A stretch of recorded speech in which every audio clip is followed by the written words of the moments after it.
சீக்கிரமா சிக்கனை ரெடி பண்ணணும், கஸ்டமர் எல்லாம் வந்துருவாங்க. ஆஹா, சிக்கனோட ஸ்மெல்லு மூக்கு இழுக்குதே. போய் ஒரு பிளேட்டு ஃபஸ்ட்டு சாப்பிட்டுட்டு வரலாம். அண்ணா அண்ணா, நீங்கள் போட்ட சிக்கனு என்னை வீட்டிலையே இருக்க விடலை. அந்த மாதிரி இருக்குது ஸ்மெல்லு. ஒரு பிளேட்டு ஃபஸ்ட்டு போட்டு கொடுங்கண்ணே, சாப்பிட்றேன். வாயெல்லாம் எச்சி ஊறுதுண்ணே. சரிம்மா சரிம்மா, போட்டு தரேன்.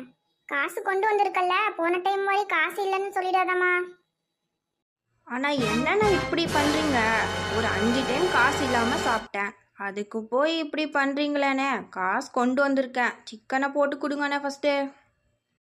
சரிம்மா சரிம்மா, இந்தாம்மா சிக்கன் சூடாக பொடிச்சு தரம்மா, சாப்பிடுமா நீயும். ஆஹா, என்ன டேஸ்ட்டு, என்ன டேஸ்ட்டு. உங்களை மாதிரி யாரும் இங்கே போடவே முடியாதுண்ணா சிக்கன் 65. என்னங்கண்ணே காசு? தம்பி, நான் உனக்கு கேட்குறேன் தம்பி. என்கிட்ட காசு வேற இல்லை தம்பி. நான் சாப்பிட்டு 3 நாள் ஆச்சு. கொஞ்சம் சிக்கன் கொடுத்தினா என் பசியை நான் தீர்த்துக்குவேன் தம்பி. கோச்சிக்காம கொஞ்சம் கொடு தம்பி. ஐயா என்னய்யா இப்படி சொல்கிறீங்க? வாங்கய்யா, வந்து ஃபஸ்ட்டு சாப்பிடுங்கய்யா. நீங்கள் காசெல்லாம் அப்புறம் பார்த்துக்கலாம்யா, நீங்கள் ஃபஸ்ட்டு சாப்பிடுங்கய்யா. ஆஹா, அருமையா இருக்கு தம்பி. சிக்கன் என்ன மசாலா தம்பி நீ யூஸ் பண்ற? அதெல்லாம் ஒன்றும் இல்லையா, எப்பவும் போல தான் நம்ம வீட்டில் அரைக்கிற மசாலா தான் நான் யூஸ் பண்ணுறேன். ஐயா இருங்கய்யா, என்கிட்ட கொஞ்சம் சிக்கன் இருக்குது, நீங்கள் போய் வீட்டில் கொஞ்சம் சமைச்சி சாப்பிடுங்கய்யா. இந்தாங்கய்யா, எடுத்துகிட்டு போங்க சிக்கனை. ரொம்ப தேங்க்ஸ் தம்பி. நான் இந்த உதவியை மறக்கவே மாட்டேன். சரி தம்பி, நான் வரேன். அடுத்த நாள் அந்த தாத்தா அந்த அண்ணன் கடை பக்கத்திலேயே கடையை போட்டுட்டாங்க. அந்த அண்ணன் பார்த்து ஷாக் ஆயிட்டாங்க, என்ன இந்த தாத்தா இங்கே கடையை போட்டுட்டாங்க அப்படின்னு. அந்த அண்ணனும் சரி விடு, வயசானவங்க தானே கடையை போட்டுக்கணும்னு விட்டுட்டாங்க. என்ன இங்கே ஒரு தாத்தா கடையை போட்டிருக்காங்க, சில்லி சிக்கன் கடை. பார்த்தா பாவமாக இருக்குது. சரி, இங்கே இன்னைக்கு நம்ம சில்லி வாங்கலாம். தாத்தா, ஒரு பிளேட் சிக்கன் கொடுங்க தாத்தா. சரிம்மா சரிம்மா, நான் இங்கேதாம்மா இப்போதாம்மா கடை போட்டிருக்கேன். டெய்லியும் என்கிட்டயே வந்து சாப்பிடுமா, எனக்கு கொஞ்சம் உதவியா இருக்குமா. அந்த தாத்தா கடையை போட்டனால பாவம் அந்த அண்ணன் கடையில் கஸ்டமரே இல்லை, யாருமே வரல. என்ன தம்பி, இன்னும் இங்க கடையை போட்டுட்டு இருக்க? அதான் யாருமே வரலல்ல, கடையை காலி பண்ணிட்டு போக வேண்டியதானே?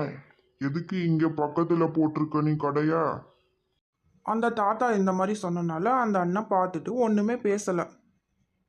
இப்படியே 1 வாரம் ஆயிடுச்சு, அந்த அண்ணன் கடையில் யாருமே கஸ்டமர் வரலை. ஒரு நாள்,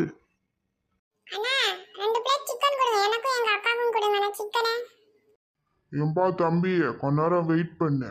நீ சொன்ன உடனே எல்லாம் எடுத்து போட முடியாது. சாப்பிட்டா சாப்பிடு, இல்லைன்னா கிளம்பு. இங்க வந்தா நீ வெயிட் பண்ணி தான் சாப்பிடணும்.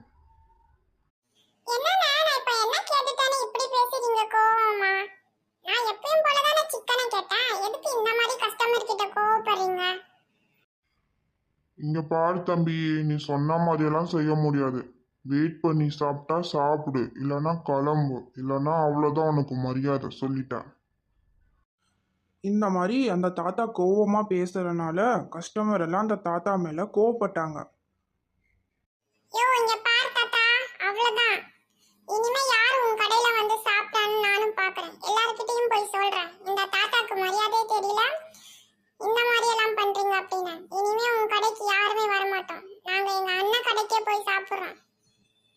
அந்த தாத்தா கோவப்பட்டு கஸ்டமர் கிட்ட பேசுறதுனால யாருமே அந்த தாத்தா கடைக்கு போகவே இல்லை.